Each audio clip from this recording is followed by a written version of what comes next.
Social Inquiry in the School of Social Transformation. And I think everyone knows Jing. And this is John Johnson, Professor Emeritus of the School of Social Transformation and Justice and Social Inquiry. And Wei Li, who is a professor in the School of Geography, whatever it's called, I'm sorry, this week, and the School of Social Transformation. And we are the committee. And I'd like to let everyone go around and introduce yourselves so we know who we are, and then I'll tell you the format. I'm Nancy Nguyen. I was the advising specialist for the graduate students. And everybody knows and survived because of Nancy Nguyen. And through most of Jing's career here. Gray Cavender, Justice Studies, Emeritus Faculty. It's Stephen Kuo, her husband. I'm Grandpa. I'm the mom, grandma. I'm Mitra, Jing's friend. I'm Stuart Kuo, father of Stephen, and Jing is our daughter-in-law. Yeah, Pat Kuo, our daughter-in-law. It's nice to see you all again. Last time I got to see most of you was at the wedding, Stephen and Jing. So the format is that Jing will begin. I've asked her to develop a 15-20 minute presentation on her dissertation, and I see she's given you a handout from the PowerPoint. And then after that, the committee will begin by asking her questions, and please come in, hello. And then we will each ask her some questions, and we'll ask a couple each and go around until we're satisfied. And after we've tortured Jing properly, and and then after that I will open it up for all of you if you have questions to ask. And Juan, you want to introduce yourself? Hi everybody, my name is Huang. My focus is China and North Korea border study, especially the trans-border female labor. And I'm a second-year PhD student in School of Trans-border Studies. And Professor Nancy invited me to here because it's related to my study at Ito. So thank you, Professor. And Hua is also in the class that you talked to last Monday. Oh. She just wasn't able to be there. Okay, it's all yours. Okay. Good morning. I'm Jing Kuo, a PhD candidate at Arizona State University. Thank you so much to attending my PhD defense. Before I start, I would love to express my appreciation to my professors, my families, friends, and all the people who have supported me. Please allow me to introduce my committee members, even they already introduced themselves. Professor Nancy Jurek, my chair, Professor Wei Li, and Professor John Johnson. Thank you so much for helping me. Their excellent mentorship and publications were essential in preparing my dissertation. Okay, in the next 20 minutes, I will present my 259 dissertation. The topic is Social Capital, 2 case studies of Chinese immigrant small business in Phoenix and Los Angeles. This slide is an overview of my presentation. I will present it in 3 parts. The first part is why I conducted this research. The second part is how I prepared. And the last part is what were the results. My personal entrepreneurial experience motivated me to start this research. I traveled and studied in China, England, and the United States. Subsequently, I decided to become an entrepreneur. This picture showed my tire roofing import business. The second was my supplier factory in China. And the last one is my current business, a real estate business. So, from my personal experience, I understand the challenges and barriers that a female-owned immigrant small business owner with limited English skills encounter. As an entrepreneur, I found I had to work long hours, including holidays and weekends, in contrast to a typical 9-to-5 job. I needed a very strong resolve to encourage myself to maintain my work schedule. I learned how to deal with taxes, record keeping, and regulations. And I spent a ridiculous amount of time to deal with legal and networking issues and still struggle to make a profit. I felt a strong desire to discover and understand why I was so exasperated by the many obstacles encountered. I thought to myself, what was the cause? And sought to find solutions. As I started my PhD program focused on economic justice, I recognized that researchers have indeed addressed similar issues as I experienced.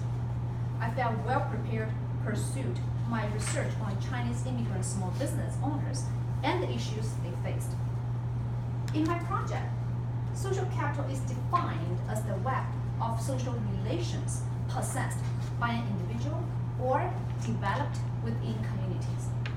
This definition helped me to understand and utilize social capital within the Western and Chinese concepts.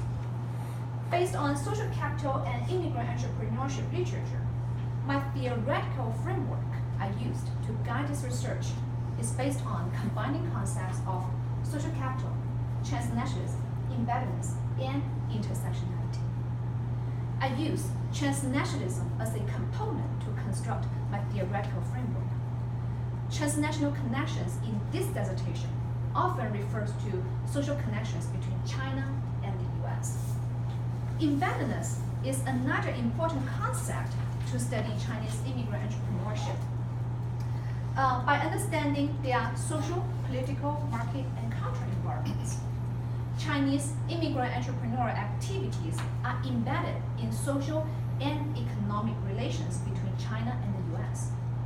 Granovetter addressed that economic actions are embedded in social relationships.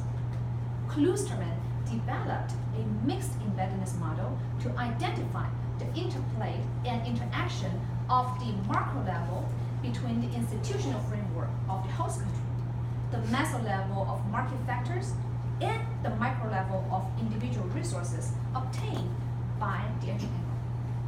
As Valdez pointed out, that the classic immigrant entrepreneurship focuses ethnicity, but neglects intersectionality. The analysis of the entrepreneurial backgrounds constructed by class, gender, ethnicity, and race solidarity. However, Wang and Ward critiqued that the current studies, which includes intersectional analysis, do not have enough investigations on transnational discussion. My dissertation included an intersectional analysis to discuss the variations in regard to class, gender, geographic locations with mixed embeddedness and transnational analysis. The next slide, I will detail the flow of my literature review. I used two major theoretical concepts of social capital and immigrant entrepreneurship to conduct my study. I applied bonding and bridging capital and strong and weak ties in this study. Granovetter used strong and weak ties to discuss interpersonal ties. Strong ties are used to refer to close and direct social connections, such as family and friends. Weak ties refer to indirect social connections, such as individuals rarely contact. Bonding social capital binds in certain groups, reciprocity and solidarity, and creates solid networks, such as connections in the ethnic enclaves that provide crucial support for its members. Bridging social capital, by contrast, creates linkages among different circles, linking people across gender, race, geography, religion, and culture to build connections. In this dissertation, bonding and bridging social capital are combined with strong and weak ties to investigate Chinese immigrant small business owners' social connections and its functions. Social capital is a Western concept. However, as I was dealing with Chinese immigrant small business owners, most of them spoke Chinese, so I allowed them to use a Chinese term, 关系. Now you are learning Chinese, and I will have more later. 关系is a complicated term in Chinese discourse. But we should be careful to note that 关系 versus social capital, it is not 100% equal. But since my interviewees, most of them prefer to speak in Chinese, so I allowed them to use this term. And of course, I did introduce the Western concept, social capital, to them before the interview. Certainly, social capital contains positive and negative effects. Both effects were discovered in my research.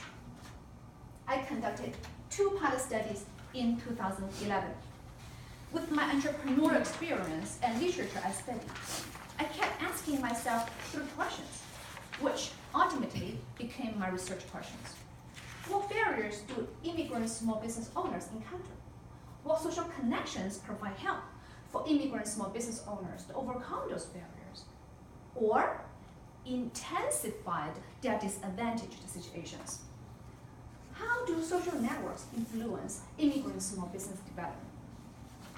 I applied qualitative methods, including case study, grounded theory, snowball sampling, in-depth interviews, and observations.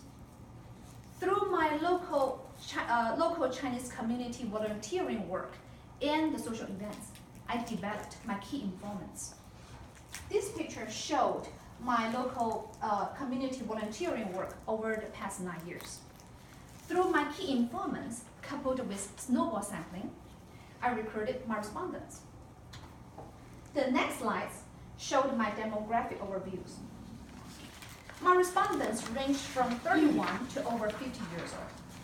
Generally, they received advanced educations and preferred to speak Chinese.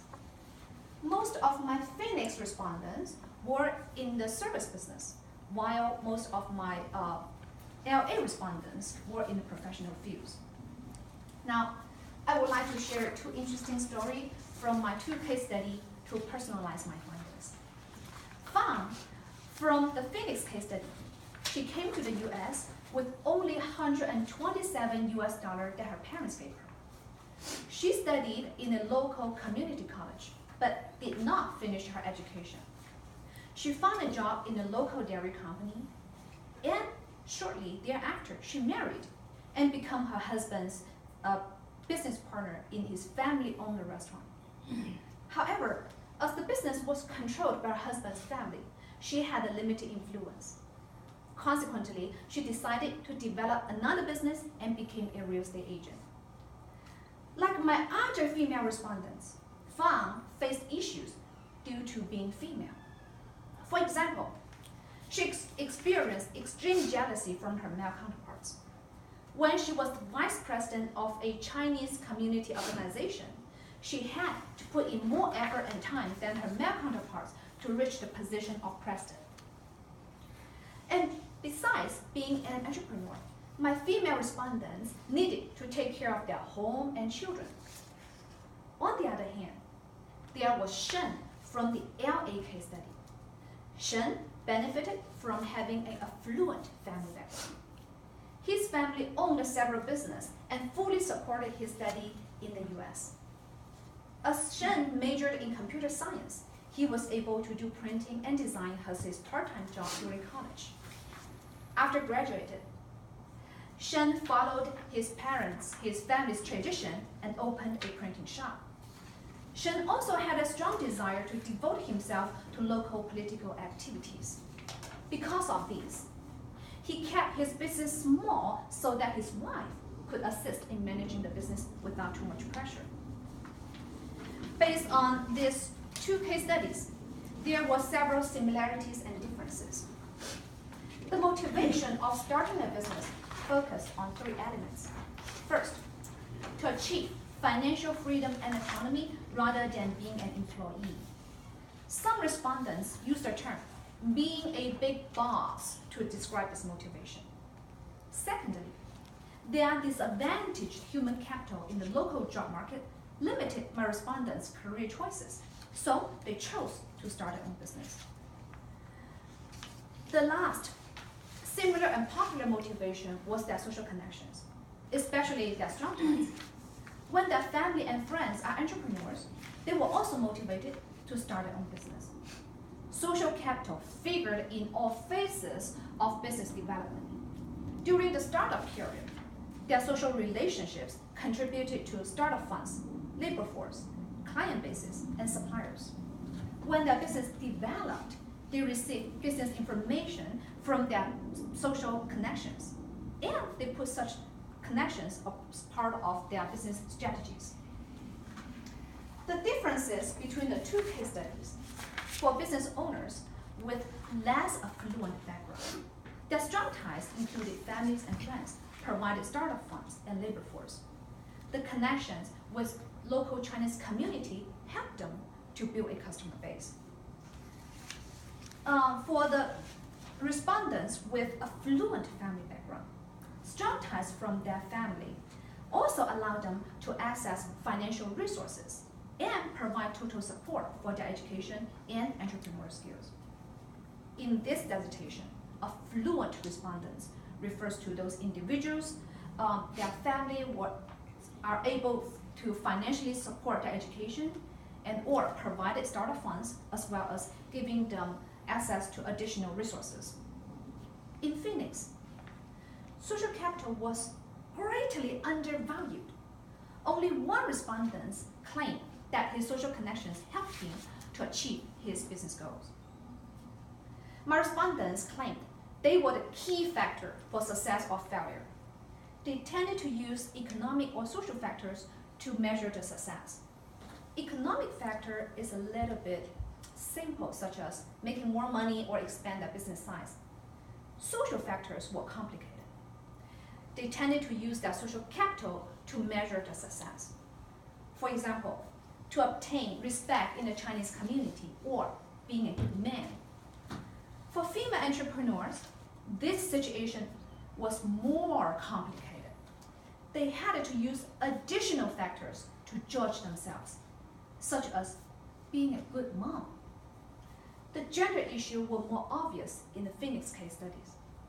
The 4 female entrepreneurs in Phoenix had fewer effective social connections and faced more barriers and challenges than other male business owners.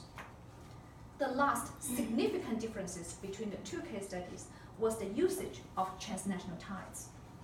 From findings, I have more respondents from the LA case study stated the importance of social capital, and the transnational connections was vital in their business strategies.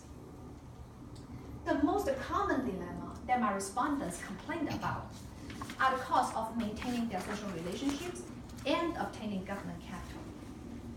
The maintaining social relationships includes time, energy, and money.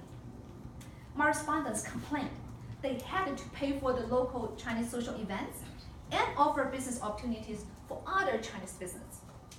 The time and energy they devoted to maintain their social relationships switched their attention away from their own business management. The Chinese community offered advantages for my respondents. Because of the ethnic solidarities, this also created isolation between my respondents and the mainstream community. My respondents use the word we to refer to being Chinese, and use a derogatory Chinese word, 鬼佬, to refer to non-Chinese groups. They also complain about the in-group competition and jealousy caused by their social networks. The next issue was with government programs. The US government provides financial and training programs for small business. However, my respondents complained that such programs were difficult for them to take advantage of. With limited English skills, credit history, and collateral, my respondents were hesitant to use government programs. Potter pointed out, when social capital was placed in a significant place to solve social issues, it reduced attention on institutional effectiveness. In conclusion, what caused those differences between the 2 case studies? There were 3 important factors that caused those differences: class background, the market, and the gender discrimination. Some respondents have an affluent background, such as respondent Huang from the LA case study. Like my other Chinese immigrant small business owners. He experienced culture, language, and system barriers. With his strong financial background, he was able to hire a local Chinese real estate agent who helped him to recruit American-born Chinese who are bilingual.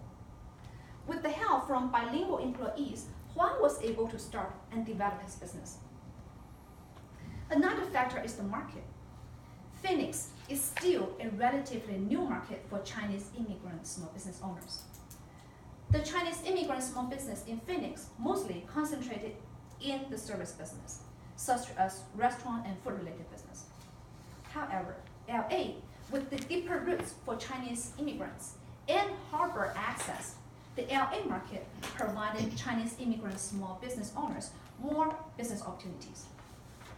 In addition, in this dissertation, I have 5 females among 23 respondents, 4 from Phoenix and 1 from LA.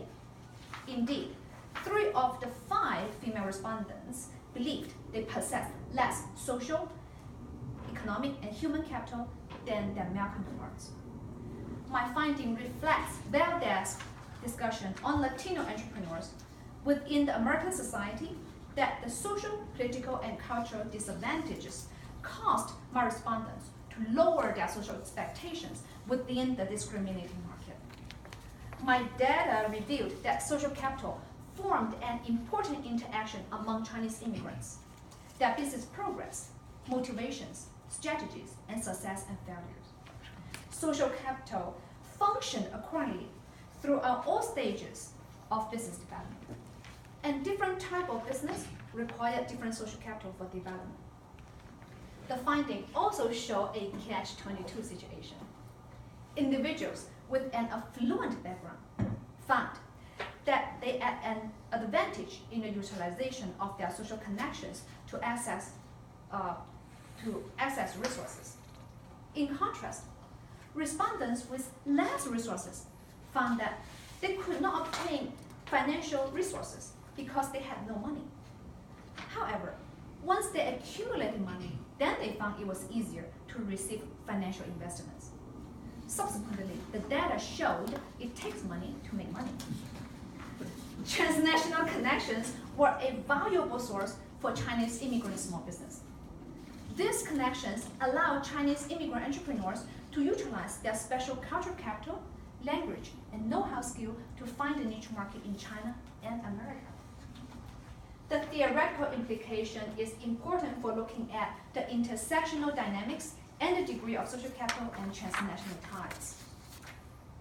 From the findings, this dissertation's scholarly contribution combined social capital, embeddedness, intersectionality, and transnational connections to study immigrant entrepreneurship. This effort allowed me to investigate the role of social capital from a comprehensive analysis by referring to class, gender, and geographic location variations. Policy implications in this dissertation suggested that government programs could provide more support for immigrant business owners, simple as language support. The policymakers should also recognize the complexity of the Chinese community and offer various programs for immigrant small business to capitalize on their diverse backgrounds.